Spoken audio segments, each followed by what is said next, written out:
The Crypt interviews in association with Mayo Leisure Point Castle Bar.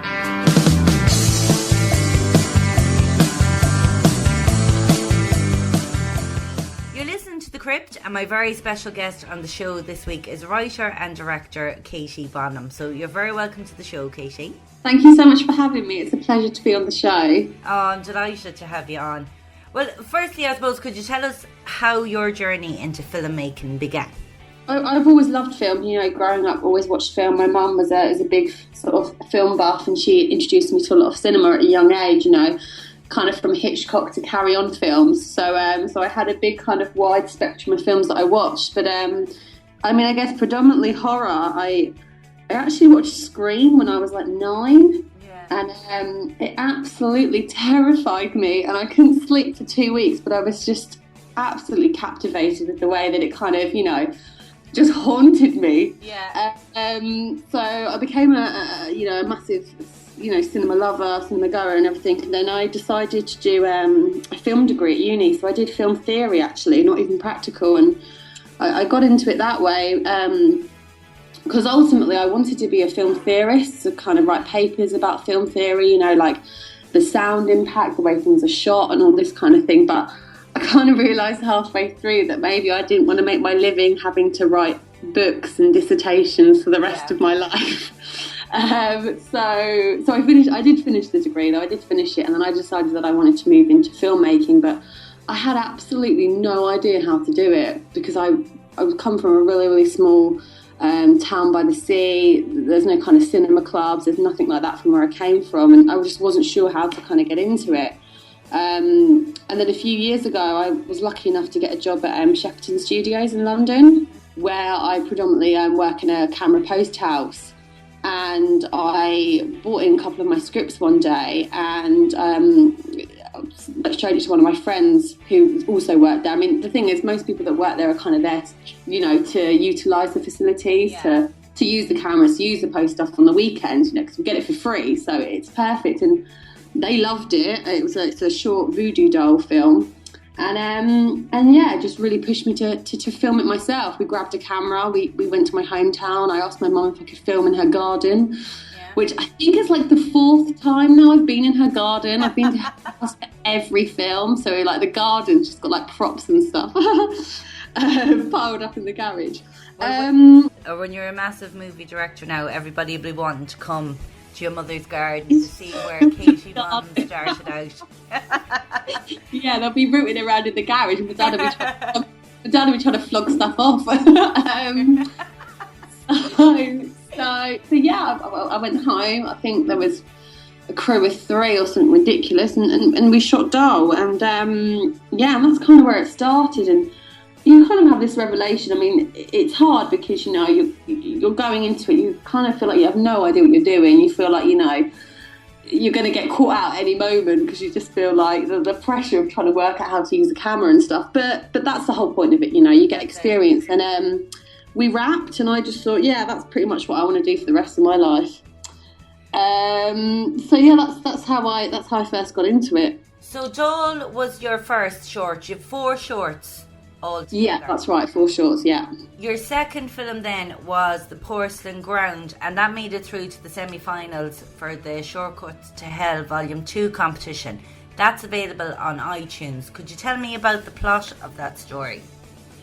Yeah, well, it's quite funny because I heard about the competition, and it's basically you had to put together a 3-minute short. It couldn't be a trailer, it had to be a standalone short of a feature idea that you have. Yeah. I'd actually just finished a feature called The Porcelain Ground, and I thought, okay, great, well, I'm ahead because I've already written mine. I don't even need to worry about writing mine. So I thought, well, I'll do a 3-minute short on it and put it forward. But actually, trying to reduce a 90-minute script into 3 minutes is actually quite hard. I would say so. You have so many minutes, because I thought, oh God, this is great because I've written mine, so I'll just pick out a few bits and then put it into 3 minutes. But actually, I thought, God, I've got so much to use here. How do I do it in 3 minutes? So ultimately, actually, the storyline. Do you want to know the storyline? Yeah. The storyline is actually set in a small English countryside, and it is about ultimately a serial killer who's killing his victims, but after their bodies have been found and buried, he actually goes back, steals their bodies and replaces them with a porcelain doll fashioned around how they look. So it's kind of like, I was interested in the aspect of the serial killer giving the family time to mourn. So it's kind of like the element of respect, in a weird, obviously very, very strange way, but I like the idea of him kind of committing these heinous crimes, obviously them finding the bodies, having the funeral, burying, and then they suddenly start realising that, you know, he's doing this across the board. So it's about her brother trying to kind of work out, you know, what's going on, and obviously dolls are just creepy as hell anyway. I know. And there's a big reveal at the end. Little girl ghosts and freaky dolls, they're my two things. I love them. I love them in horror movies. So I like them too, because I put them in quite a lot of my horror films, actually. They're an obsession. That's why I'm liking your work. Oh, good. Then on to your third short, The Paper Round. That was selected to premiere at Fright Fest Glasgow 2015, and a fantastic achievement. Could you talk a bit about that short? I believe you were actually a paper round girl yourself. Yeah, I was. I mean, yeah, because I used to do a paper round when I was younger. I think from about 13 to 15, although I was probably the worst paper girl in existence. And it's pretty much a miracle that I held on to that job for as long as I could, because I was terrible at getting up in the morning, you know, especially the Sunday papers on a Sunday.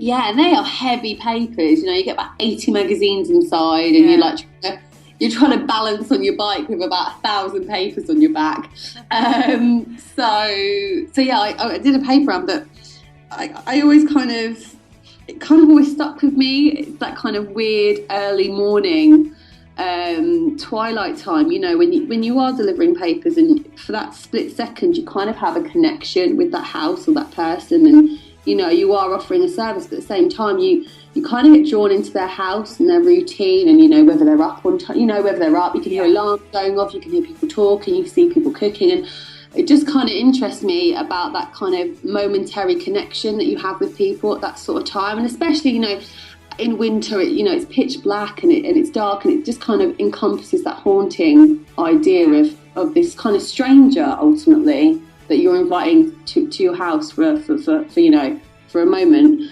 And I just thought it was interesting, so I kind of wanted to draw on that as well from it. And you know, I'd experienced, you know, being a paper girl, and I just wanted to try and kind of pull those themes into it as well. Well, social realism is a prominent theme in your films. Is it difficult to convey these social issues in a horror setting in such a short space of time?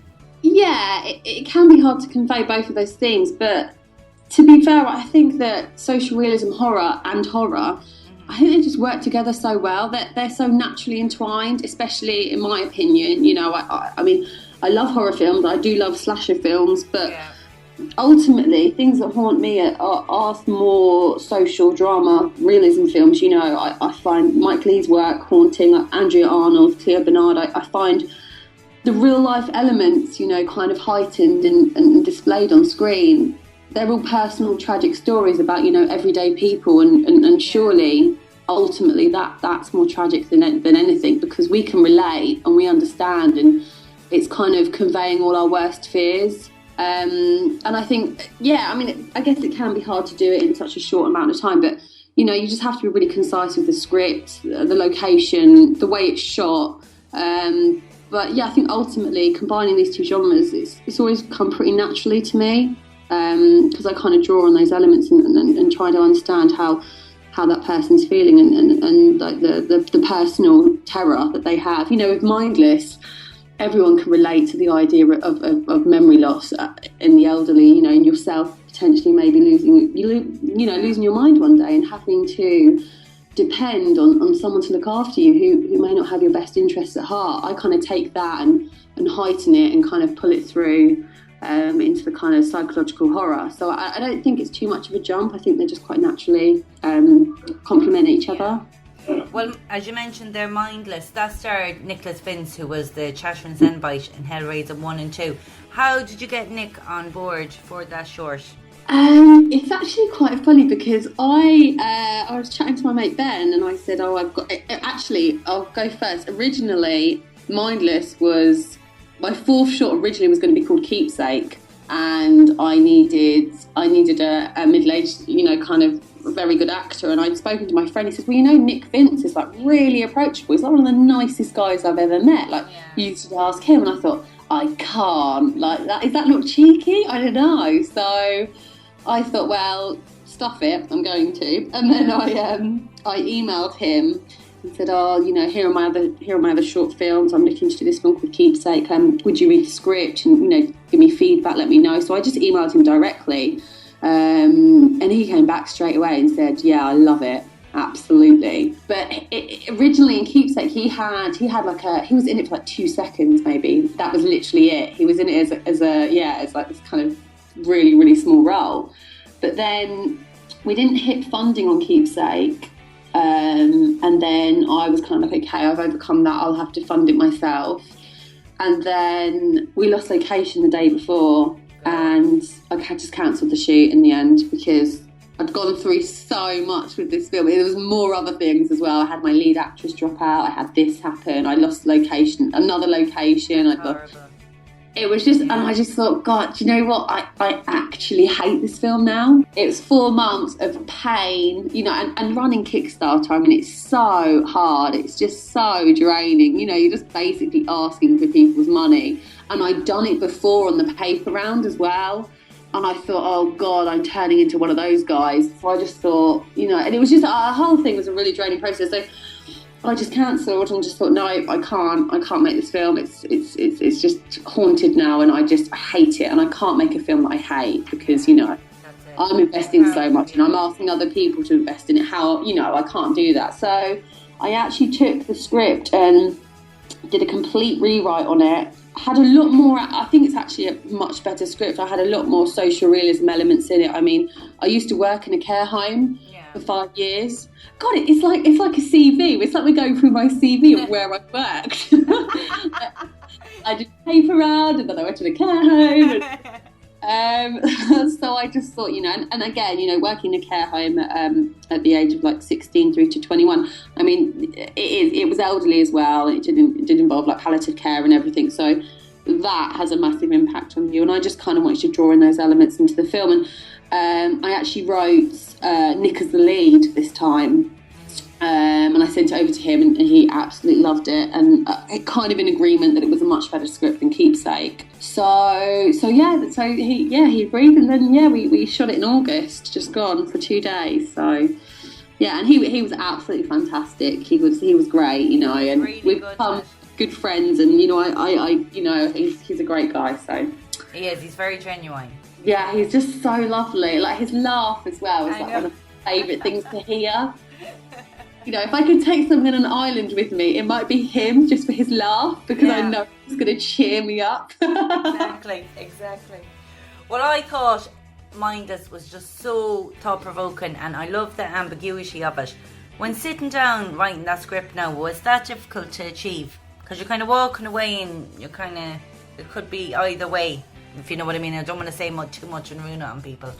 Yeah, absolutely. I think, though, I think audiences like to be treated with respect, though, if that makes sense. I think they like to be given the choice of ambiguity. I don't want to tell the audience what to think. I mean, after the screening at Fright Fest, I had a few people come up to me saying, I really need you to explain this. And I was like, well, you tell me what you thought, because I'm actually interested in how you kind of processed it and what you thought that it was about. Because it's always good to see everybody's different reactions and how they link things together.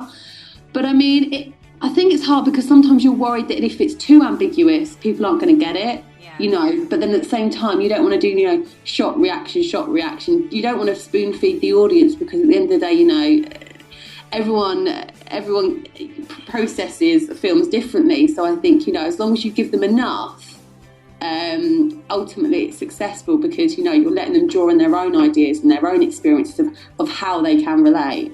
Exactly. It's like when the Babadook came out. Oh, I love that film, yeah. Do you know, there was so many mixed reviews on that, because so many people weren't getting that the Babadook was like a metaphor for grief. And they just weren't getting it, and they were like, "Oh my god, that is such a shit film," and the end was crap, and they weren't getting. Yeah, I think that's. I think it's hard as well, especially with those kind of films, and I guess similarly to my film, everyone gauges horror on a different level. Yeah. So, to some people aren't going to like my films because it's not, blood and guts gore, but if you can connect with the idea of socially how you can relate to it and how it kind of draws on your own life, I think that it works. But, audiences could be a tough crowd because, everyone's allowed their opinion, everyone's allowed to like different kind of horror films. So yeah. Well, as you said there now, you were at Fright Fest. I had Mindless had its world premiere there. What was that weekend like for you? Yeah, it was great. I mean, it's the second year I've been there because the Paper Round had its world premiere there as well last year. So yeah, it was great. 2 years in a row, which is really overwhelming. I believe you've also worked as an assistant director on other projects as well.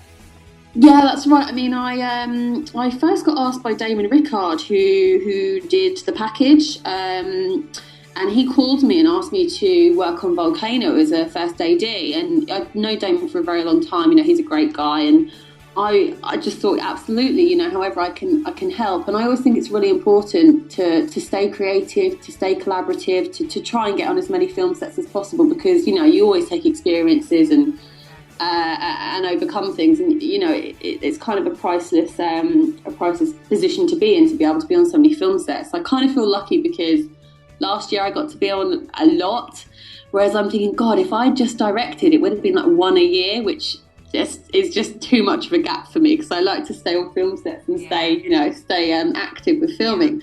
So yeah, he rang me and said, "Were you first AD?" And I was like, "Absolutely," but I have no idea what that means. So I just did a load of research. I rang my friend who ADs. I kind of worked out, what I needed to do, and I called him back and said, absolutely, let's do this. And yeah, it was great. I mean, it was freezing because we were in this weird kind of stone building, and it was really hot outside, and I kept having to kick the crew back into the freezing cold building because it was boiling sunshine outside. But no, it went really, really well, and worked with Tom Gordon and Dan Palmer were the stars of that. But yeah, I mean, it was great, and then it kind of just propelled off there. I ended up doing another 5 shorts last year as AD. I worked with Chelsea Burden on Dead Bitch. She originally did She. I worked on Andy Stewart's film Remnant. Mark Logan's Rats I AD'd on. And obviously Nick's Night Whispered, I also AD'd on that as well.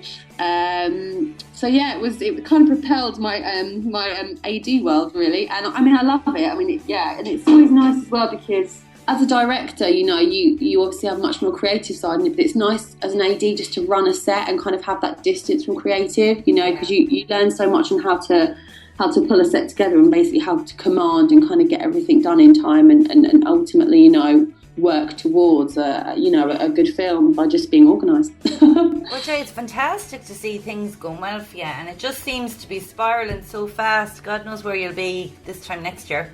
Yeah, it's got a bit mental actually, especially after the weekend. I think because mine has got such a good reception. My phone hasn't stopped emailing and texting and all this kind of thing. So so yeah. Well, where can people check out your projects? Well, Doll and the Porcelain Ground are actually already available on Vimeo. The Paper Round has a screening in America in March, but I'm going to put it online after March. So the Paper Round will be obviously available on Vimeo after March. But if they just search me on Vimeo, it's just under Katie Bonham, then they'll find me. And then obviously Mindless has just had its world premiere, so it's going to do the festival rounds. So yeah, I'll keep everyone posted on that as well. Excellent. And can people follow you on social media? Yeah, I'm on Twitter, and yeah, just add me on Facebook. I'm pretty easygoing. I'm not going to be like, who's this weirdo? It's cool. Just add me, it's cool. I'm the redhead with glasses. Well, what's next for you now? What plans are on the cards? Oh goodness.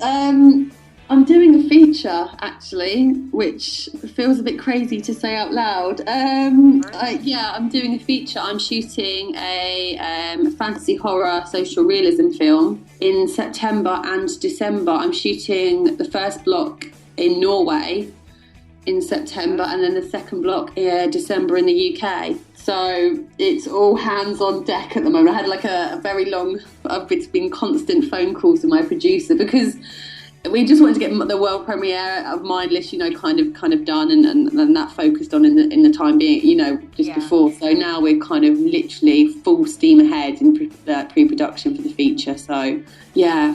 Well, I wish you the best of luck with it, and you'll definitely have to come back on when that's having its release. Yeah, absolutely. That would be great. I would love that. That would be so much fun. Thank you. Thanks so much, Katie. No worries. Thank you so much for having me. The Crypt interviews in association with Mayo Leisure Point Castle Bar.